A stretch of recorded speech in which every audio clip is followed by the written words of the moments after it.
Disney's Beauty and the Beast. Once upon a time, in a faraway land, a young prince lived in a shining castle. Although he had everything a person could want, he had no love in his heart. One winter's night, an old woman came to the castle, begging the prince for shelter from the cold. In return for the kindness, she offered him a single perfect rose. Disgusted by her rags, the prince sneered at her rose and turned the poor woman away.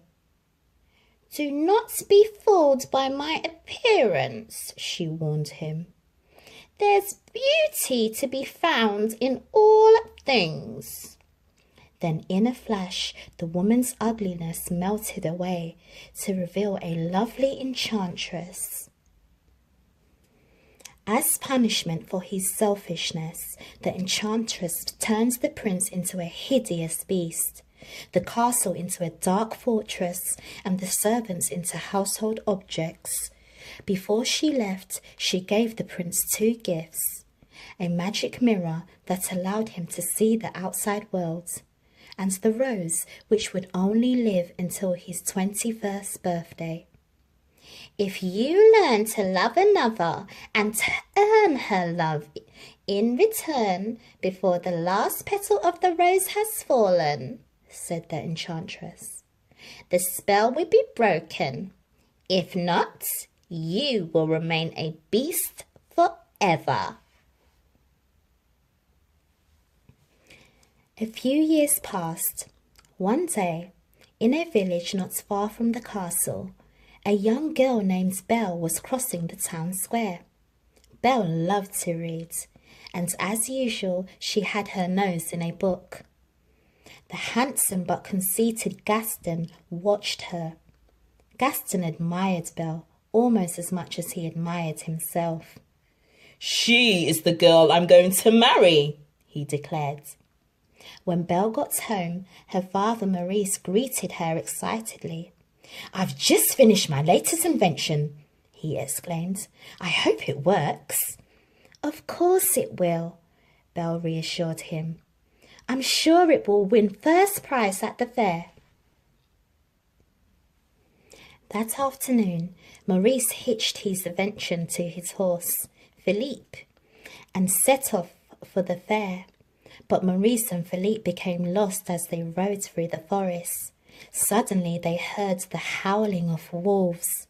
The frightened horse reared up in alarm, sending poor Maurice flying through the air. Maurice got up quickly and ran down a hillside with the wolves snapping at his heels. He saw an iron gate, slipped through it and slammed it shut just in time. He followed a path until he came to a dark, forbidding castle.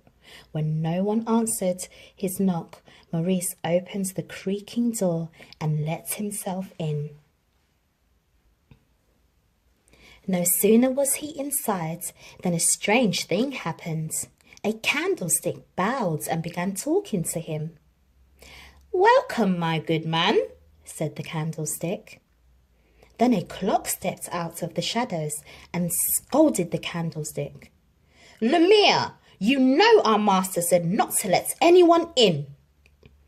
"Oh, but now that he's here, Cogsworth," said Mrs. Potts, a talking teapot, "we must be kind to the old gentleman."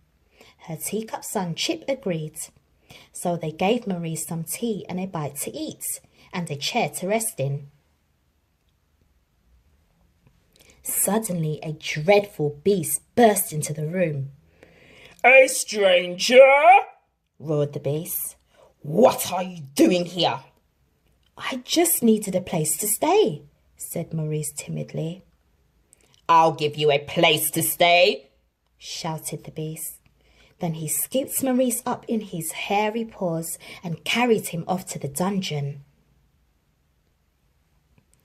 Back at the village, Belle was waiting for her father to return when Gaston came to ask for her hand in marriage. Belle tried to say no politely. "I really don't deserve you," she started to say, but Gaston would not listen.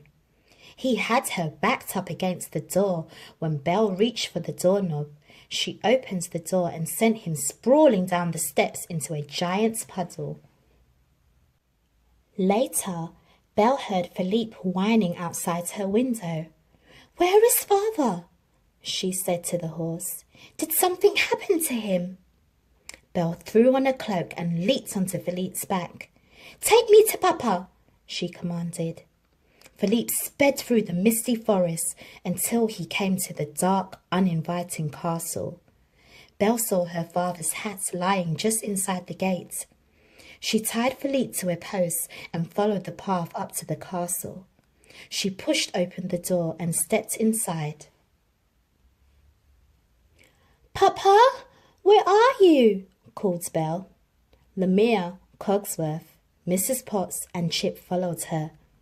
"Isn't she lovely?" whispered Mrs. Potts. "Perhaps she's the one who will break the spell." Belle found her poor father in his lonely cell. She reached out to him, but then she heard a noise. It was the beast. Trembling with fright, Belle asked him to let her father go. "He is an old man," she begged. "Take me instead." "Very well," said the beast, "but you must promise to stay here forever." "You have my word," replied Belle.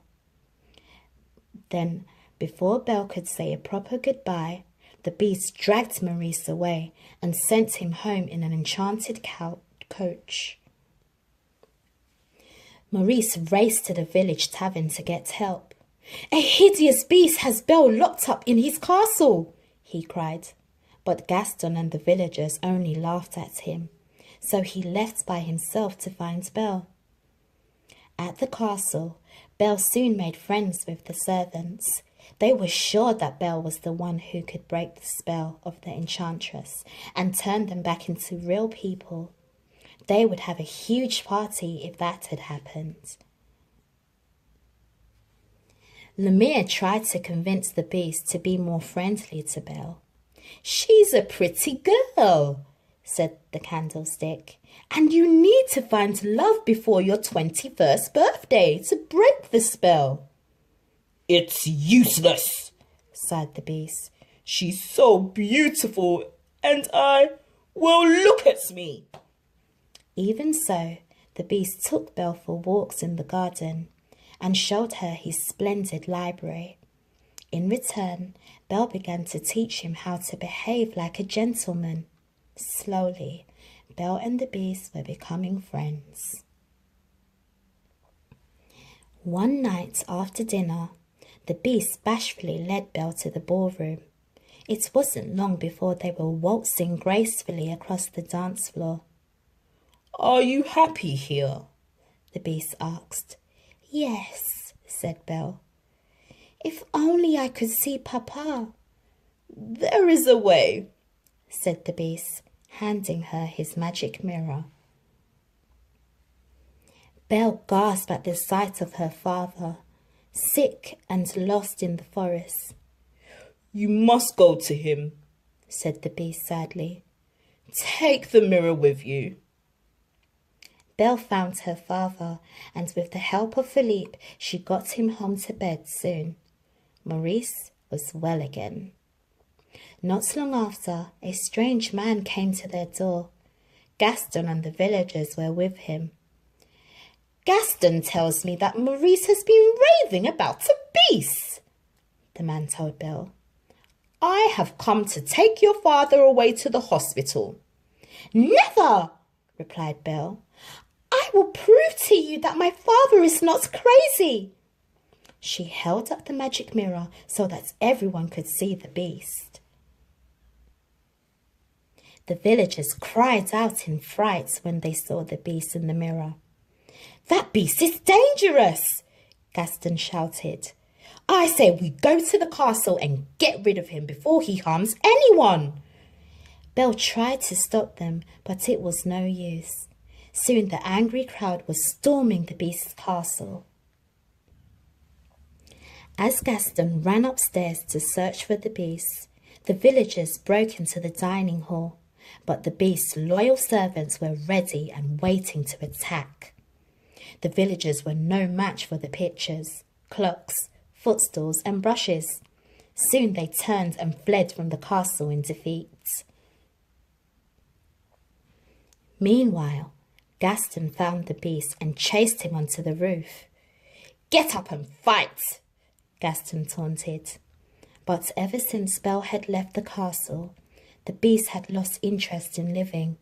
He didn't want to fight. Gaston raised his club, ready to kill the beast. "No!" Belle cried from below. She raced upstairs. At the sight of her, the beast's spirit returned, and he blocked the club's blow. The beast grabbed Gaston by the neck, but he could no longer find it in his heart to hurt anyone. He released Gaston unharmed. As Belle arrived and embraced the beast, Gaston sneaked up from behind. He stabbed the beast in the back. Roaring in pain, the beast struck out at Gaston. Gaston took a step backwards and lost his balance. With a terrible scream, he fell from the roof and was gone forever. The beast took a step towards Belle and then collapsed from his wound. "At least I got to see you one last time," said the beast. "You're going to be all right," said Belle, through her tears. Then she whispered, "I love you."